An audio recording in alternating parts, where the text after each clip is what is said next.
Hey everyone, I'm Ethan, a 36-year-old from Wilmington, North Carolina, and I've got a story that'll blow your mind.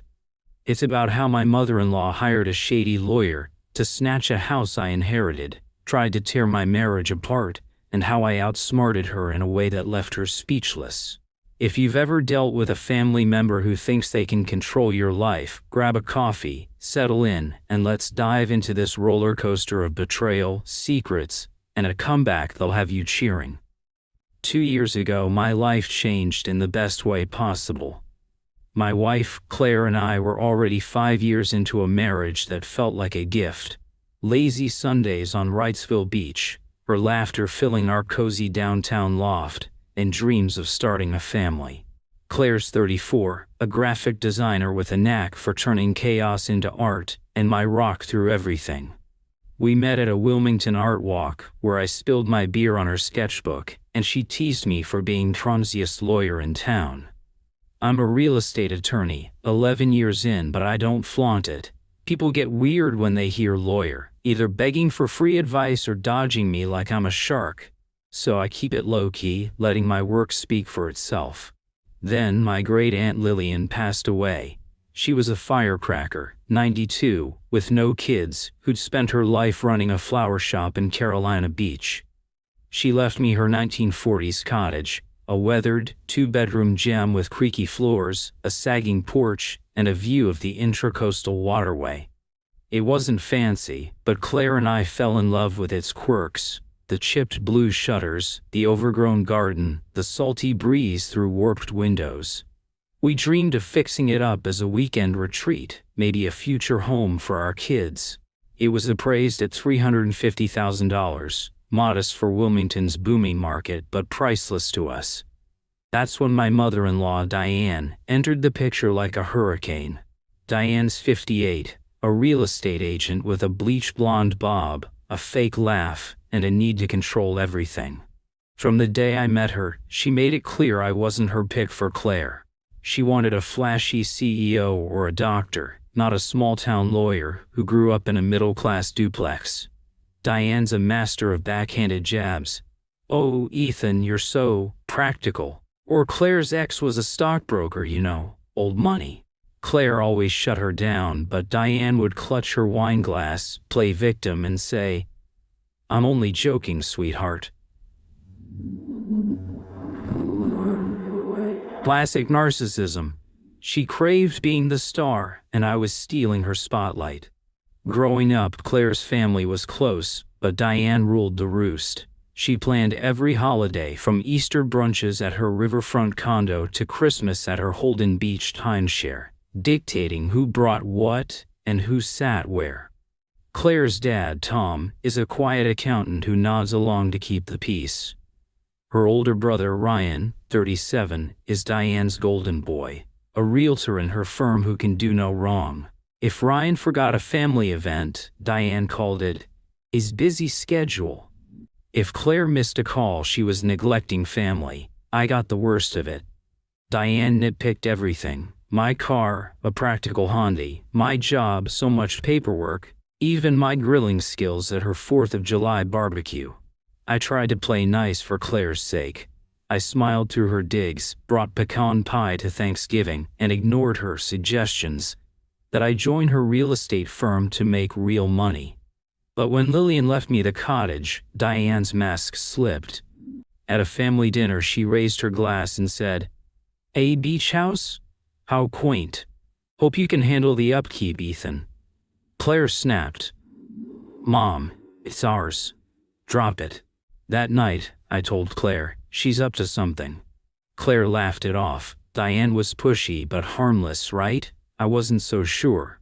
Weeks after we inherited the cottage, Diane's concern turned creepy. She'd call Claire, asking about repair costs or taxes, fishing for details. "That place must be a money pit," she'd say. Then she started showing up uninvited. Wilmington's small, but Carolina Beach is a 20-mile drive from her condo, so her just passing by excuse was flimsy. Our neighbor, Miss Judy, a retired nurse who feeds stray cats, texted me, "I saw a lady with big hair snooping around your porch. Everything okay?" Diane's hair is a helmet of hairspray, unmistakable. When I called her out, she giggled. "Oh, Ethan, I was checking on the place." "You're so busy," I said. "Stay off my property, Diane," she huffed. No need to be rude." Then things got weirder. I'd visit the cottage and find small changes: a moved lamp, an open drawer, a window unlatched. Claire thought I was paranoid, but I knew Diane was meddling. One Saturday I found a notebook on the kitchen counter with Diana's loopy handwriting. "Update kitchen, replace siding, family asset." Family asset? This was my house. I showed Claire and her face fell. "She's obsessed," she whispered. I installed security cameras, discreet, just covering the main areas, and waited. Sure enough, footage caught Diane letting herself in with a key she'd swiped from our loft. She poked around, measuring windows, jotting notes like she owned the place. Claire confronted her. Mom, you broke into our house. What's wrong with you?" Diane played innocent. "I was helping. That cottage is a wreck." Claire demanded the key back and Diane mailed it with a note. "Sorry for caring." Things quieted down. I thought we'd won. I was wrong. I was wrong. Last March, Diane upped the ante. Claire and I were at the cottage, grilling shrimp and planning renovations, when Diane pulled into the driveway unannounced, a nervous man in tow. He wore a cheap suit, carried a battered briefcase, and looked like he'd rather be anywhere else. Diane, in a leopard print blazer, beamed. "Ethan, Claire, meet Roger. You're a lawyer." I choked on my iced tea. "My what?" "Family business," Diane chirped, barging inside. "We need to secure the cottage's future," Claire glared. "Mom, what are you doing?" Diane plopped a folder on the table. Roger, explain." Roger, sweating, pulled out papers. "This is a deed transfer agreement. You'll sign the property to Mrs. Diane for family preservation." I laughed. "And you want us to give you our house?" Diane nodded, dead serious. "It's too much for you kids. I'll keep it in the family." I scanned the agreement. It was a mess. Misspelled terms, missing clauses, pure nonsense. Roger avoided my eyes. "Time to have fun." "Roger," I said. "Where'd you go to law school?" He mumbled. "Didn't finish. Bar number." He stammered. "I'm not licensed." "So you're not a lawyer?" Diane snapped. "He's qualified." I turned to her. "Did you write this, Diane? It's garbage." She flushed.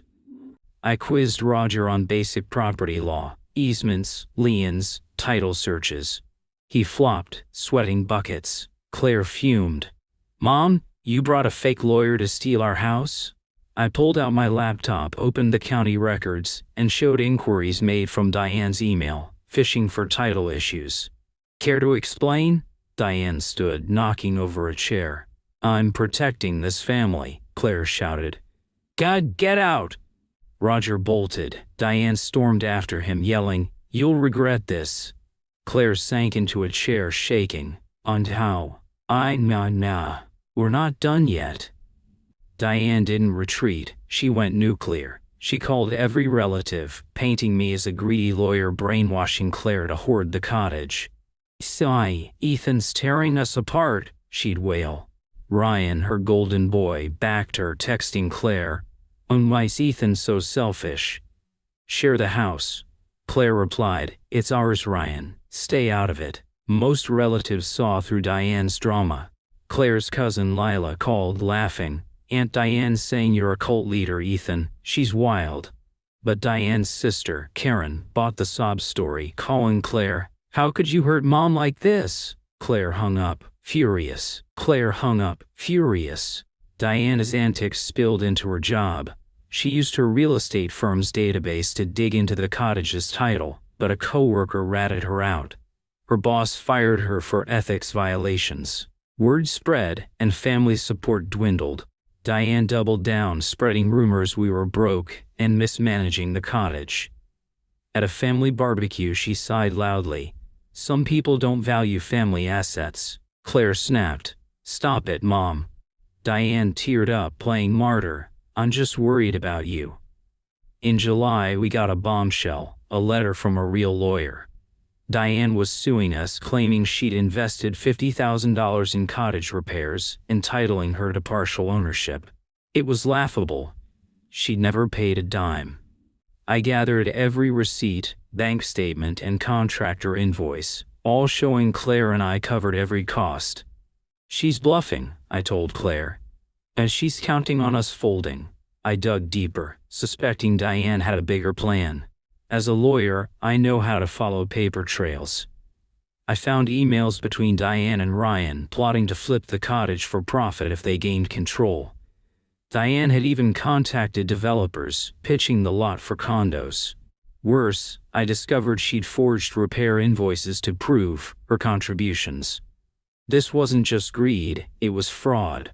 Court day arrived in September.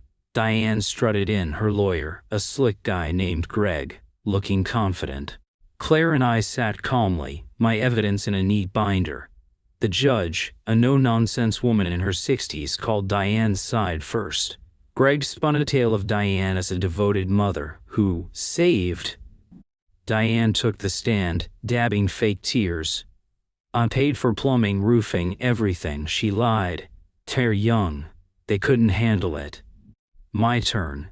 "In your honor," I said, "I'm an attorney with 11 years in real estate law.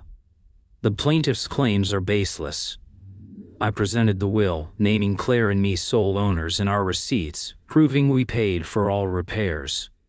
Diane has no evidence because her contributions never happened. I handed over the forged invoices, highlighting discrepancies. "These are fraudulent, Your Honor." Diane squirmed. I cross-examined her. "Name one contractor you paid." She fumbled. "I don't recall." "I show one receipt," I pressed. She snapped. "I didn't keep them." The judge's eyes narrowed. I sealed it with Diane's emails to developers, exposing her profit motive. "This isn't about family. It's about money. It's about money." The judge dismissed the case, scolding Diane. "A frivolous claims waste this court's time. Consider yourself warned." Diane's face was priceless. Pure shock. Diane didn't stop. She posted sob stories online claiming we'd robbed her. But her lies caught up. Ryan, embarrassed by the lawsuit's fallout, distanced himself. Karen apologized to Claire, admitting Diane had spun a tale. Even Tom, Diane's doormat husband, called Claire, saying, "I didn't know how bad it was." Diane's allies crumbled. I wasn't done. During the lawsuit, I'd hired a PI to trace Diane's finances. He found she'd siphoned $20,000 from Claire's college fund years ago, funneling it to Ryan's business.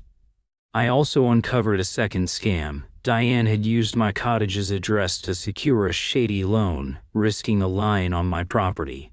I filed a fraud report with Wilmington PD and alerted her former firm, which launched an ethics probe. In October, I invited Diane, Ryan, and her family to a reconciliation dinner at a Wilmington seafood joint. They arrived smug, thinking I'd cave. After appetizers, I stood, projector ready. "Let's clear the air," I said, and played a 25-slide deck. Diana's forged invoices, loan documents, stolen college fund, and peace findings. "Diane, you tried to steal my house, defrauded my wife, and risked our property. Ryan, you were complicit.